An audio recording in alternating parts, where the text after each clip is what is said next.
48일 만에 역대 가장 늦게 문을 연 21대 국회가 내일부터 본격적인 의사 일정에 돌입합니다. 특히 내일부터 열리는 인사청문회를 두고서 창과 방패의 대결이 치열할 전망입니다. 정치권 이슈와 전망 짚어보도록 하겠습니다. 최진 대통령 리더십 연구원장, 배종찬 인사이트K 연구소장 나오셨습니다. 어서 오세요. 안녕하십니까? 안녕하세요. 네, 먼저 조금 전 정세균 총리가 8월 17일 임시공휴일 지정을 검토하겠다고 밝히면서 지금 인터넷에서 이 시각 검색어 1위를 달리고 있습니다. 자, 정 총리가 임시공휴일 지정을 검토한 이유는 어디에 있을까요?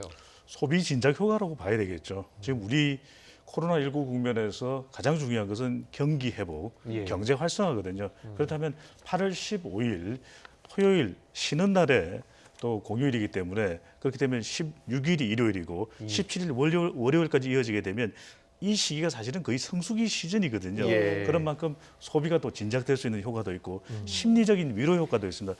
최근에는 또 연휴가 없었거든요. 그런 만큼 이렇게 정부가 연휴를 지정해 주면 우선적으로 대기업을 중심으로 해서는 이날을 공휴일로 또 할 수밖에 없기 때문에 그렇게 되는 경우에 많은 국민들이 또 공휴일, 또 연휴가 되기 때문에 심리적인 위로 효과, 또 소비 진작 효과를 노린 것으로 보입니다. 근데 갑작스러운 임시공휴일 지정을 하게 되면 사실 대기업이나 공공기관은 실수가 있지만 영세 자영업자들이나 이런 분들은 좀 쉬기가 어렵기도 하거든요.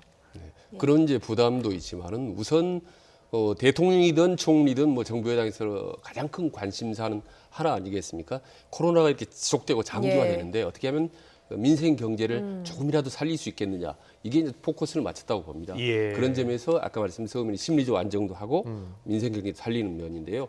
앞으로 아마 이런 형태의 다양한 코로나 경제 살리기에 이런 여러 가지 자잘한 다양한 방법들이 저는 좀 제시될 거라고 봅니다. 네, 두 분 모두 경제 살리기에 방점이 있다라는 분석을 해주셨습니다. 지난 6월 사실 국회가 이제 문을 열긴 열었는데 이제 민주당 단독으로 진행됐죠. 네, 이번 7월 국회에서는 통합당도 참여를 했기 때문에 여야의 치열한 삿발 싸움이 예고되고 있는데요. 일정을 잠깐 살펴보고 이야기 나누겠습니다. 7월 16일에 1987년 개헌 이후에 가장 늦은 개원식이 열렸습니다. 내일부터는 여야 교섭단체 대표 연설과 대정부 질문이 잇따라 열리는데요. 주목할 만한 건 인사청문회 전국입니다. 경찰청장과 통일부 장관, 국정원장 후보자의 청문회가 줄줄이 예정돼 있습니다. 네, 자 경찰청장 후보자 청문회부터 이제 공방이 예상이 되는데 경찰청장 후보자 청문회 때는 가장 큰 이슈가 아무래도 박원순 전 서울시장 피소사실 유출 의혹 아니겠습니까? 네, 그렇습니다. 지금 아시다시피 박원순 전 시장의 어떤 자살 사실 맨 처음 이수한 게 경찰 아니겠습니까? 그 경찰이 이 정보를 어디로 보고했느냐? 청와대로 보고를 했다고 했지 않습니까? 청와대 어떤 비서실장에게 직접 보고를 했는지, 아니면 민정수석이냐, 아니면 또 다른 어떤 정무수석이냐라는 보고 라인을 이제 밝히는 게 이제 상당히 중요합니다. 왜냐하면 보고 라인이 밝혀지는 순간 유출 라인을 밝히라고 하는 야권의 공세가 집중되기 때문에 그런 이제 매우 중요한 의미를 좀 갖고 있다고 볼 수 있죠.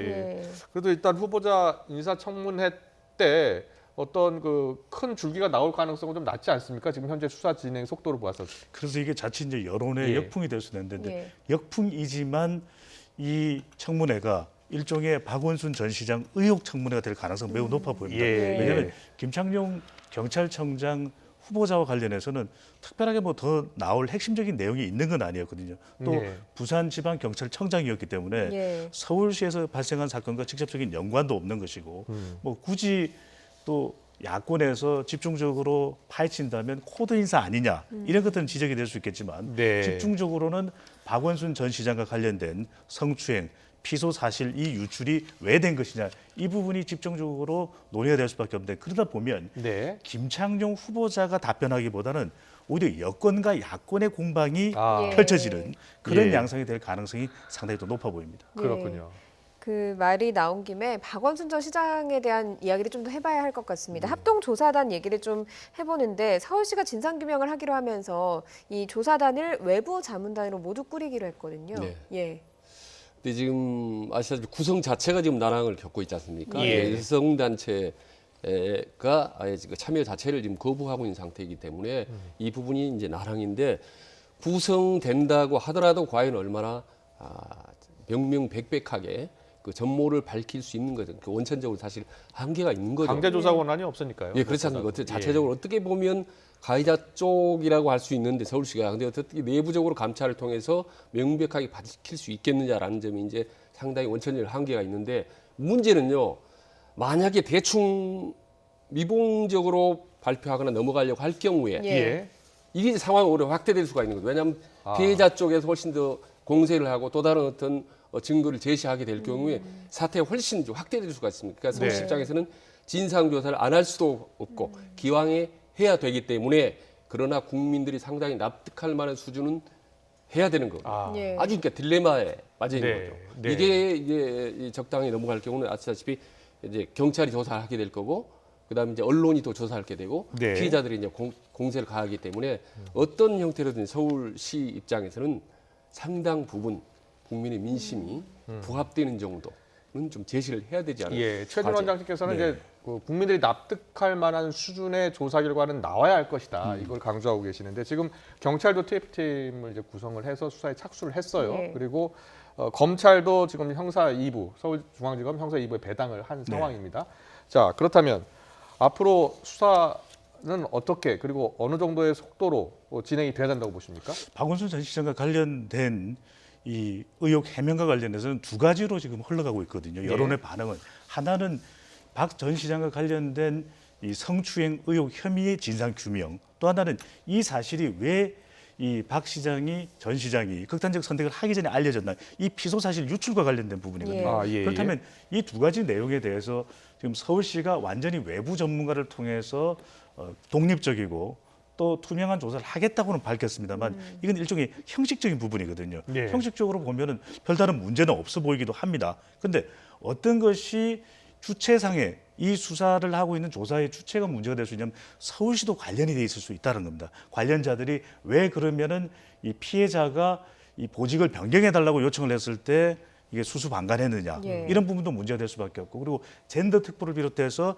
이 피소 사실이 유출에 대해서 어느 누구도 지금 아주 이 뚜렷한 또 분명한 대답을 못 하고 있는 상황이거든요. 그렇다면 이건 서울시나 또 서울시가 아닌 다른 기관에서 조사를 할 경우에 이것 역시 중립적이거나 또는 독립적인 조사가 되지 못할 것이다. 그렇다면 지금 여론에서 하는 얘기, 물론 이제 야권에서 또 강한 주장을 하고는 있습니다.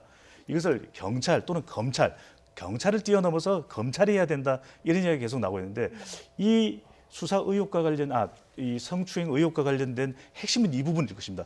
누가 조사하느냐보다도 더 중요한 건 명백하게 중립적인 결과가 분명하게 나올 것이냐. 그리고 피해자의 인권이 얼마만큼 이 해소될 수 있는 인권이 보장될 수 있는 또 보호될 수 있는 그런 결과가 나올 것이냐. 이쪽에 여론이 가고 있기 때문에 자칫 이 부분이 제대로 되지 않는다면 대통령 국정수행도 하락하는 이유 나중에 조금 이따 예, 설명을 예. 드리겠습니다만은 이것도 지금 여성 여론에 영향을 미치고 있거든요. 네. 그렇다면 이 부분이 명확하게 돼야 될 것입니다. 예, 그래서 이번 조사 결과에 따라 뭐 향후 여론조사라든지 그 민심에도 영향을 미칠 것이다 이렇게 그렇죠. 보고 계시는 거죠. 네. 예, 예. 23일에는 이인영 통일부 장관 후보자 인사청문회가 예정이 돼 있습니다. 이 후보자를 둘러싼 좀 굵직한 이슈들은 아들 병역 문제와 유학 자금 문제인 거죠. 네, 예. 그렇습니다. 이제 이인영 통일부 장관 내정자 같은 경우는 이제 그 아들이 이 물가가 가장 비싸기로 그 유명한 유럽의 스위스에서 상당히 좀 유학의 비용들 등록금 예. 생활비를 어떻게 썼느냐 이런 부분에 대해서 이제 상당히 야당이 이제 공세를 하고 있지 않습니까? 예. 네. 이 부분 과연 국민 정서와 눈높이로 볼 때는 과연 그 납득할 수 있겠느냐 이런 이제 논란이 이제 제기는 있습니다. 네. 다만 이게 이제 김 내정자, 그러니까 이인영 내정자의 예. 본인의 직접 문제는 아니고 이제 아들의 문제이기 때문에 예. 직접적으로 통일 장관을 수행할 정도 능력 부분까지 문제를 제기하기는 좀 한계가 있을 것 같다는 거고 예. 그래서 직전에 원내 대표를 했던 4선 국회의원이기 때문에 또 야당과 관계도 그렇게 나쁘지 않은 편입니다. 네, 네. 그렇기 때문에 나름대로 좀 어려움 겪겠지만 큰 무리 없이 네. 통과되지 않을까라고 예. 저는 예. 좀 조심스럽게 알겠습니다. 다음 주 월요일에는 이제 박지원 국정원장 후보자 또 청문회도 열리죠? 네, 그렇습니다. 박지원 후보자가 사실상 그동안 구관왕이라고 이제 네. 많이 이제 정치 불렀는데 구단이라는 정치 구단 구관왕은 이제 낙마시킨 장관 후보자가 9명이라고 해서 네. 구관왕이라고 그렇죠. 불리기도 정치 했거든요. 구단이라는 부수적인 캐릭터. 요즘에 국회라는 이야기를 많이 예, 쓰거든요. 예, 예. 예. 자, 최대 쟁점은 뭐라고 보십니까? 가장 큰 쟁점은 겉으로는 지금 떠오른 것은 이 학력과 관련된 부분 그리고 병역과 관련된 부분입니다. 예. 그렇게 어떻게 이 서울에 있었던 박지원 후보자가 학교를 다닐 수가 있었고 또 이런 이야기를 이제 계속해서 나오는 것이고 학교를 다닌 기간 자체도 4년이 완전하지 않았다. 그렇기 때문에 병역이 잘못됐든지 아니면은 학력이 잘못됐든지 이 문제를 지적하는 것이거든요. 네. 항상 우리가 인사청문 후보자들이 나오면 지적을 받는 것은 항상 이 범위 내에 있습니다. 학력, 경력, 돈, 또 부동산이죠. 예. 그다음에 자녀, 또 병역이거든요. 예. 바로 이 부분이 부각이 된 것인데 그럼에도 불구하고 박지원 후보자 같은 경우에는 그 당시의 시대적 상황에서는 학력과 병역을 동시에 할 수도 있었다라는 것을 해명하고 있거든요. 예. 그러니까 이게 겉으로는 상당히 붉어져 있는데 사실상 이 부분은 본인의 해명도 지금 나오고 있는 상황이고 그리고 증명도 하고 있는 상황이기 때문에 이 부분보다는 사실 정치적 쟁점이 더 많은 청문회에서의 주요 쟁점이 될 수밖에 없습니다. 왜냐하면 이 박지원 후보자의 경우에는 직전까지만 하더라도 얼마 전까지만 해도 야권에 있었어요. 그래서 예. 현 정부의 대북 정책을 때로는 또 긍정적으로 또 반응을 하게 되고 때로는 또 견제하기도 했었는데 아니 또 정부에 들어가게 되면 이게 말이 되느냐라는 것이 또 미래통합당의 강력한 견제가 있을 수밖에 예. 없고 또 하나는 이것도 있습니다. 이 북한의 정보를 심도 있게 다루는 기관이 통일부 장관이 아니라 국정원장이거든요. 예. 그렇다면 김대중 정부 이후에 대북 송금과 관련돼서 이 관련도 있었던 이 박지원 후보자의 경우에 과연 북한에 대해서 아주 공평무사하게 또 정보를 다루겠느냐 이 지적을 또 야권은 거세게 해올 가능성이 있는 것이죠. 예. 그래서 최재 개인적으로 원장님. 하나 궁금한 게 예. 지금 정치 구단이라고 하지 않습니까? 예. 맞죠? 근데 사실은 좀 더 구체적으로 말하면 공격 구단이거든요. 예. 근데 과연 방어도 구단일지 제가 대단히 궁금합니다. 그리고 예. 지금 야권에서는 이 4명의 후보자 중에 지금 완전히 박지원 내정자를 지금 타겟으로 하거든요. 예. 총력을 경주하겠다라고 지금 벼르고 있는데 과연 청문회 때 박지원 후보자가 공격적으로 대응을 할지 아니면 상당히 낮은 자세로 할지 그리고 매끄럽게 과거의 그 정치 구단, 공격 구단처럼 넘어갈지 예. 이 부분 상당히 궁금합니다. 예. 왜냐하면 아직 시청자 제대로 박지원 후보자 공격하는 모습을 방송을 많이 봤는데 네. 방어한 모습을 좀 본 적이 없습니다. 예. 그 점이 아마 그렇군요. 상당히 좀 시청자들도 아마 궁금해하지 않을까 예, 생각합니다. 뭐 말씀하신 대로 방어 구단일지 좀 지켜봐야 하는 부분인데 사실 통합당이 공격을 아주 잔뜩 벌이고 있었습니다. 처음부터 주호영 원내대표는 진작부터 딱 잘라야 될 대상으로 박 후보자를 정하기도 했는데요. 직접 들어보고 이야기 나눠보도록 하겠습니다. 박지원 후보자를 국정원장으로 내정한 것은 저는 아주 잘못됐다고 보고 있습니다. 네. 박지원 후보자는 차라리 통일부 장관이면 모르겠으되 예. 대한민국의 최고 정보기관으로서 북한을 상대하는 최고의 정보를 수집하는 기관으로서는 수장으로서는 안 맞다고 보는 거죠. 네.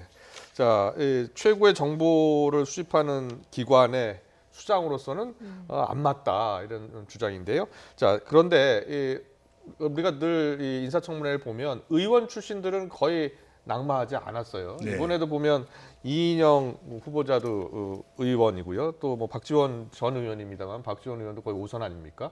자, 통과할 것을 보십니까? 어떻습니까? 통과할 걸로 보입니다. 예. 가능성이 높을 걸로 보입니다. 예. 그렇게 보는 이유는 임기 이제 후반기에 접어든 문재인 대통령이 고심 끝에 또 인력을 발탁하기가 참 쉽지 않습니다. 예. 현실적으로 보니까 그렇다면은 지금 이것을 임명하지 않을 경우에는 대통령의 국정 운영에도 긍정적이기보다는 부정적인 영향을 미칠 가능성이 상당히 높은 편이거든요. 예. 의원 불패가 왜 의원 불패냐면 네. 대부분 정치적 이슈가 되지 결정적으로 흠결이 되는 증거가 잘 나타나지는 않거든요. 예. 그렇게 보이더라도 이것은 또 정치적 이슈가 또 전환되는 경우들이 많기 때문에 이번의 경우에도 이 정치적 현안은 의원 불패 신화가 계속 이어질 것이다. 예. 네.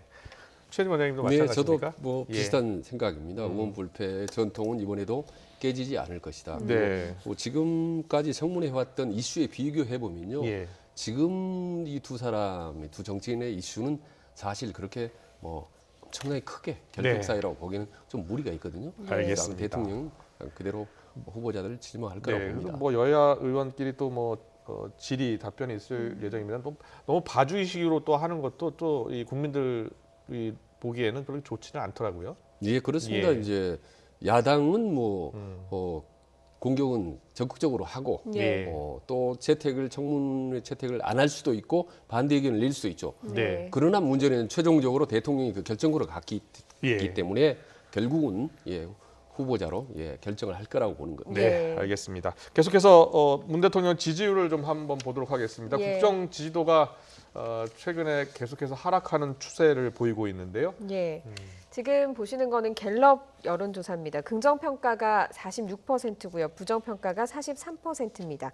오차 범위 안에 있긴 하지만 문재인 대통령의 국정 지지율은 사실 7주 연속 떨어진 수치입니다. 네.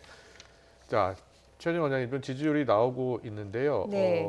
지금 부정평가가 51.7% 나온 결과도 있었나 보죠? 예, 리얼미터에서 나온 결과인데요. 긍정평가가 44.1%, 부정평가가 51.7%로 물론 오차 범위 밖에 있긴 하지만 네. 일단 부정평가가 상당히 높게 나온 걸 볼 수가 있고요. 네. 문 대통령의 부정평가가 긍정을 앞지르는 이른바 데드크로스 현상을 맞았다고 분석이 되고 있습니다. 네. 본격적인 코로나19 국면이 시작한 지난 2월 말 이후에 20주 만에 이런 결과가 나온 거예요. 그렇군요. 예. 자, 배종찬 소장님. 네. 지지율이 이제 데드크로스가 나타나는 조사 결과도 나왔습니다. 뭐 여러 가지가 이유가 복합적으로 작용한 거겠죠? 저는 이 결과를 보면서 예. 저는 뭐 데이터 전문가 또 대통령 지지율 전문가인데 예. 부동산 이렇게 부동산. 이야기할 수밖에 없습니다. 또 예. 한국갤럽이 부정평가 이유를 물어봤는데 네. 부동산이 가장 높습니다. 그 이전에 문재인 대통령의 고공행진을 견인했던 것은 뭐 코로나19 K 방역을 잘했다는 것이었는데 네. 연쇄적으로 지금 악재가 계속 터지고 있거든요. 그런데 북한 이슈만 하더라도 좀 진영 간 엇갈리는 평가가 있는 것이고 네. 또 인천국제공항공사 인국공이라고 아, 하는데 이게 예, 유행어가 됐습니다. 20대 지지율에 영향을 미쳤을 겁니다. 그런데 그 이후에 대통령의 지지율이 더 내려왔거든요. 더 풀썩 주저앉는 그런 대통령의 지지율. 오히려 한국갤럽의 조사에서는 부정평가가 긍정을 오차 범위 밖으로 넘어섰습니다. 예. 이렇게 되는 결과를 보면 다른 이슈보다는 부동산 이슈가 가장 클 수밖에 없다. 왜냐하면 가장 최근에는 이 고 박원순 전 시장과 관련된 성추행 의혹도 있지만 예. 이것만으로 설명하기 힘든 정도의 전방위적인 영향을 받고 있거든요. 그건 네. 부동산 이슈는 딱 두 계층입니다. 호남과 40대를 제외하고는 다 영향을 지금 아주 상당히 많이 받고 있습니다. 그것은 20대, 30대는 집 사고 싶거든요. 네. 그런데 투기는 건전되지 않는다라고 하는 또 불신이 쌓여 있는 것이고 50대, 60대는 지금 내년부터 적용될 가능성이 높은 종합부동산세를 떠나 당장 재산세가 너무 높은 거예요. 예. 그러다 보니까 세금이 인상되면 아무리 본인은 현 정부의 국정 운영에 대해서 긍정적으로 판단한다고 하더라도 그게 내일이 되고 내가 직접 내야 될 부담이 되면 부정적이 될 가능성이 상당히 높은 것입니다. 그런 예. 영향이 있는 것으로 보입니다. 네. 이제 여론조사 결과가 이제 공표된 게 사실 노태우 대통령 때부터인데 네. 이후에 역대 대통령 지금까지 보면요 아마 문재인 대통령만큼 장기간에 걸쳐서 임기 내내 이렇게 높은 지지도를 유지한 경우는 좀 한 번도 없습니다. 예. 상당히 뭐 김영삼 대통령도 초반에 80%였지만 바로 1, 2년 후에는 또 30% 이하로 떨어진 적도 있었거든요. 예. 아주 등락폭이 심한데 문재인 대통령이 이 정도로 경감, 특히 그 험악했던 조국 사태라든지 최근에 잇따른 여러 가지 악재에도 불구하고 40%를 유지하고 있거든요. 예. 그래서 설령 데드크로스라 할지라도 30%대로 내려가지 않는 한 문재인 대통령의 지지도는 상당히 탄탄하다. 과거 박근혜 대통령 콘크리트 지지층이라 하지만은 예. 지금 거의 이제 바위치 지지층을 할 정도로 견고하게 붙어있기 때문에 저는 이제 30%대로 내려가면 그때는 상당히 좀 심각하게 볼 수 있지만 예. 아직까지는 크게 예. 흔들림이 없다라고 저는 이제 보고 네, 있습니다. 예, 역대 대통령 지지율과 비교해서 지금의 대통령 지지도를 평가를 해주셨는데 앞서 배종찬 소장님께서 부동산을 콕 네. 집어서 지금 지지율 하락의 원인을 이야기를 해주셨습니다. 최근에 부동산 대책에 대한 불만이 참 많이 자리를 하고 있습니다. 지난 16일 문재인 대통령의 국회 연설, 또 민주당 진성준 의원의 이른바 1분 진실의 발언 이어서 들어보고 이야기 더 나눠보겠습니다. 지금 최고의 민생 입법 과제는 부동산 대책입니다. 정부는 투기 억제와 집값 안정을 위해 필요한 모든 수단을 강구할 것입니다. 다주택자에 대한 주택 보유 부담을 높이고 시세 차익에 대한 양도세를 대폭 인상하여 부동산 투기를 통해서는 더 이상 돈을 벌 수 없다는 점을 분명히 하겠습니다. 그렇게도 안 떨어질 겁니다. 네. 자, 이 부동산을 이제 콕 집어서 아까 말씀을 해주셨는데 이제 중요한 거는 이제 집값을 과연 문재인 정부가 잘 잡고 또 우리 20, 30대가 내 집 마련 쉽게 할 수 있게 하고 집값을 딱 잡고 이런 정책을 이제 잘 펴고 또 정책의 효과를 발휘해야 될 텐데 앞으로가 또 중요하겠네요. 부동산이라는 얘기를 할 수밖에 없었던 것은 그만큼 이것이 주는 영향이 장기적이라는 것이거든요. 한국갤럽이 현 정부 들어서서 부동산 정책을 발표할 때마다 부동산 정책에 대한 평가를 했습니다. 그런데 언제 평가로 잘했다라고 하는 반응이 나왔냐면 부동산 가격이 내려갈 것 같다. 그러니까 지금도 부동산 정책과 관련해서 여론이 악화되는 것은 그래도 부동산 가격은 올라갈 것 같은데 라고 우리 국민들은 반응하고 있다는 것이거든요. 그렇다면 정말 투기 건설이 될 수 있는 그래서 부동산 가격이 내려갈 수 있겠다라고 하는 현장의 정책적 이 목소리를 담아서 이것을 정부 정책에 반영하는 것이 정말 좋을 수밖에 없는 것이고요. 그리고 또 하나는 이제는 국민들도 압니다. 쉽게 공급 확대가 안 된다는 것. 너무 공급 확대를 쉽게 생각하고 정책을 내놓다 보니까 이것에 대해서 국민들이 이거 그러면 답이 없는 거네.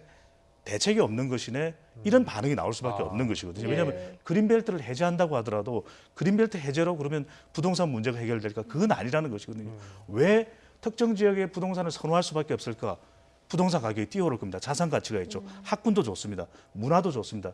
이웃들과 함께 공동체를 형성하고 있는 데에 대한 브랜드도 좋고 난 어디 살고 있어. 그런 곳을 여러 곳에 만들 수 있는 정책을 장기적으로 갈 필요가 있습니다. 1년 내에 이 문제가 해결될 수 있겠다라고 접근하면 국민들은 이제 아는 거죠. 부동산 정책이 그렇게 해결될 일이 아닌데 그래서 현장의 목소리를 좀 더 담아내고 정부가 투기 건설과 공급 확대 이건 분명히 맞는 정책입니다. 그래서 이걸 장기적으로 가더라도 중장기적으로 가더라도 국민들의 신뢰가 유지되고 또 계속해서 신뢰가 확대되겠다. 이런 것을 보여줄 수 있는 정책을 내면 되는 것이죠. 어떻게 보십니까, 최진 원장님? 이제 앞으로 이제 부동산 흐름이 가격 흐름이 어떻게 되느냐에 따라서 지금 뭐 여당 지지도 지금 약세를 보이고 있는 상황이거든요. 어떻게 보세요? 지금 부동산 정책은 사실 문재인 정부 정책 1순위라고 할 수 있는 중요한 정책 아니겠습니까? 그래서 이제 밀어붙이고 있는 건데 어떻게 보면 근데 이 부동산 정책이 과연 옳은 것이냐 아니면 잘못 가고 있느냐라는 것은 어느 한쪽으로 판단하기 쉽지 않습니다. 왜냐하면 지금 상당히 불만이 많고 부작용이 나오고 있지만은 중장기적으로 효과가 나타날 수도 있거든요. 그걸 단정지어서 얘기할 수는 없습니다. 다만 문제는 부동산 정책을 놓고 이 정부 여당 내부에서 다른 소리들이 이건이 나올 수 있다는 거는 이거는 부동산 정책에 상당히 빨간불이 켜졌다고 할 수 있죠. 특히 아까 말씀하신 그린벨트 해제를 놓고 그것도 총리가 신중론을 내세우고 법무장관이 다른 소리를 하고 경기도지사가 다른 얘기를 한다. 이거는 부동산 정책이 상당히 흔들릴 수 있고 이거 상당히 좀 적신호가 켜졌다고 할 수 있죠. 당 내에서 그리고 뭐 장관, 추미애 장관도 그랬고요. 그리고 또 이재명 경기도지사도 그렇고요. 정부의 흐름과는 좀 다른 이야기를 하고 있는 거예요. 그렇습니다. 어느 정책이든 그 정책이 옳은가 그른가라는 판단은 쉽지 않습니다. 왜냐하면 전문가들 사이에서 판이하게 엇갈리기 때문에 그런 어차피 훗날 시간이 지나서 정권이 심판을 받습니다. 국민들로부터. 다만 조심해야 될 건 여권 내부의 중요한 인사들, 특히 대권 주자거나 정치 지도자라고 할 수 있는 사람 사이에서 다른 얘기가 나올 수 있다는 것은 아주 위험한 신호죠. 알겠습니다. 정치권 핫 이슈 더 다루고 싶은데 오늘은 여기까지 들어야 될 것 같습니다. 지금까지 최진 대통령 리더십 연구원장님 그리고 배종찬 인사이트 K 연구소장님이었습니다. 잘 들었습니다. 감사합니다.